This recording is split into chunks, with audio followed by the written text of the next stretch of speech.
Here I'm going to talk about transpersonal psychology, transpersonal psychotherapy. Indeed, what does transpersonal mean in the area of talking therapies?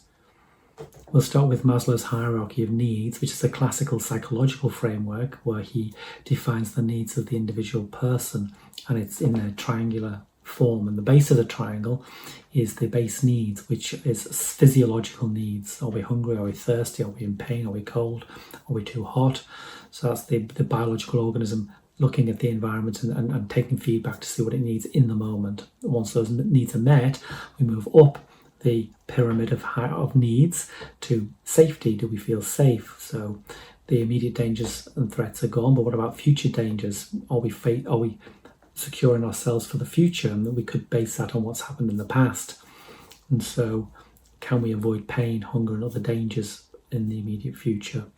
Once that is perhaps ticked, and then we moved up then into the hierarchy of needs to social. If we feel safe, then are our social needs for love and belonging, then are they met? These come into play. Do we feel part of a cohesive group? And do we feel that we're not rejected or alienated in that group? So that's the social part of the hierarchy. Moving up then further, one from the top now, we have self-esteem. So once we're securing our social needs, our primal desires for status and self-esteem come into play. We want to feel not only part of the group, but admired and respected part. So that's how we fit in the social framework, whether that's familial or within a work environment, it doesn't really matter, or a social group. And then right at the top of the hierarchy of needs, we have what Maslow refers to as self-actualization. So I'll read this out. Finally, now our core needs are met, we're ready to pursue our deepest desire for self-actualization, to become the most complete and authentic version of ourselves. With the fundamentals taken care of, we're free to act as we choose, aligned with our values and higher purpose.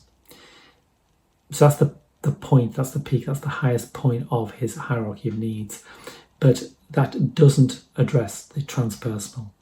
Maslow has something to say then. So given that we understand the hierarchy of needs and the physiological leading to safety, then social self-esteem, and then self-actualization at the top, the peak, what Maslow would then say about transpersonal psychology is the following. Transcenders, I suspect, find it easier to transcend the ego, the self, the identity, to go beyond self-actualization. So this is beyond the peak of the triangle, the pyramid of hierarchical needs.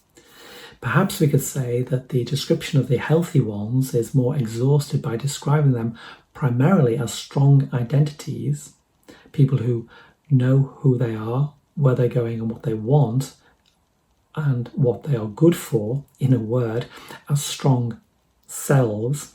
And this, of course, does not sufficiently describe the transcenders. They are certainly this, but they're also more than this. So now he goes on to describe what the transcendent individual self, what transcendence means when related to that hierarchy of needs. Going much further, transpersonal psychology is interested to explore extreme wellness or optimal well-being.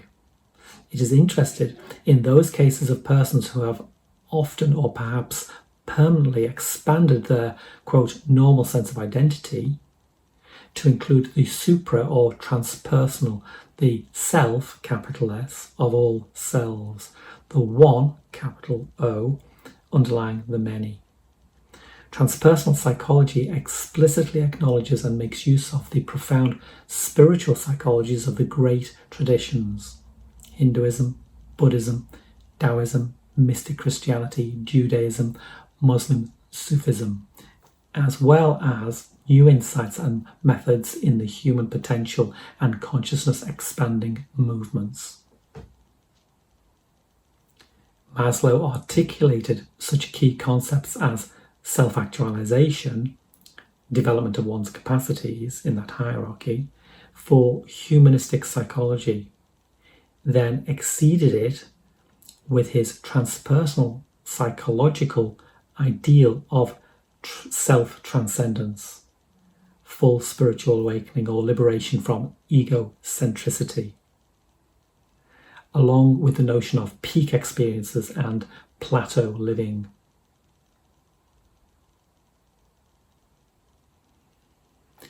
And of course, this ties in with Carl Rogers. Carl Rogers is the father of person-centered therapy, which many courses are based around Carl Rogers and his theories, the core conditions of the therapeutic process. But Carl Rogers also, I believe, came from a transcendent or transpersonal self initially, and then used core conditions to frame it within a scientific and a model that could be accepted in the 1940s, 50s. And this has been pointed to by lots of research and also his own words. So we have here Jamal Granick describing presence, and this leads into a quote from Carl Rogers, which is apt here in terms of transpersonal psychology.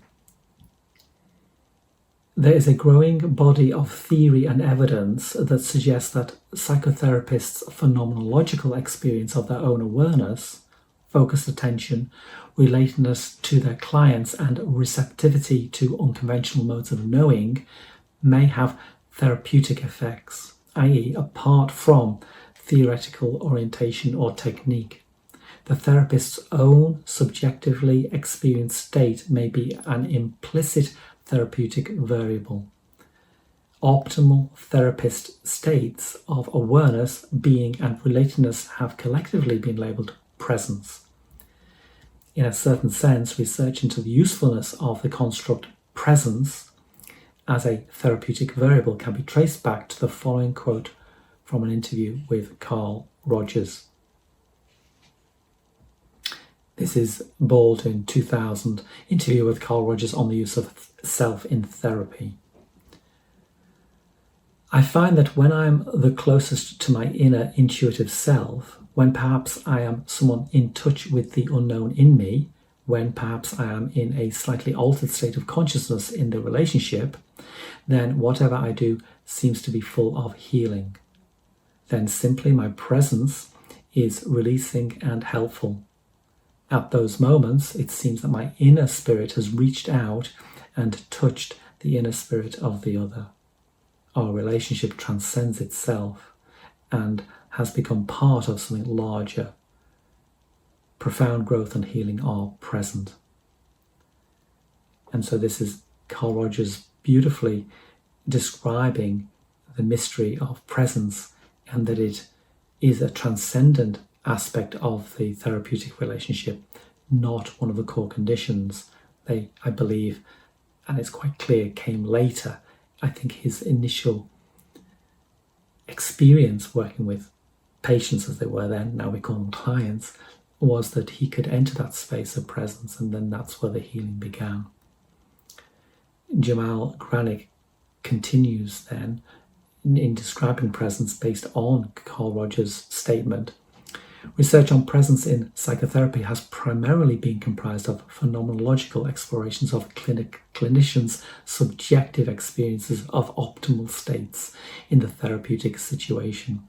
Some studies have also explored presence as a theoretical construct, suggested therapeutic models of presence, and linked presence to Rogers' core conditions of psychotherapy. That's empathy, congruence, and unconditional positive regard. Theorists have also conceptualized presence in the context of an intersubjective or transpersonal field in which both the therapist and the client participate. So this is pointing to the ontological mystery of life. This is pointing to the ground of being. Maslow's hierarchy is the structure of the individual personalized self. The transcendent self is not available to see or to name in that hierarchical structure. It's not part of Maslow's hierarchy, and Maslow himself says it is beyond that. That is the transpersonal place that individuals, and I know it sounds like it's a contradiction here, individuals find in that therapeutic space. And of course, it doesn't just exist in the counselling room or the psychotherapeutic environment. it has to be there as the ground of being. And this is, so the Maslow's hierarchy is in the personalized realm, the ground of being, the effortless awareness is the impersonal realm, and that is where the transcendent nature of self exists and breathes and lives, and that is what we are. And that, if you allow it, informs the process of talking therapy and indeed of any action in life, particularly when it involves other people.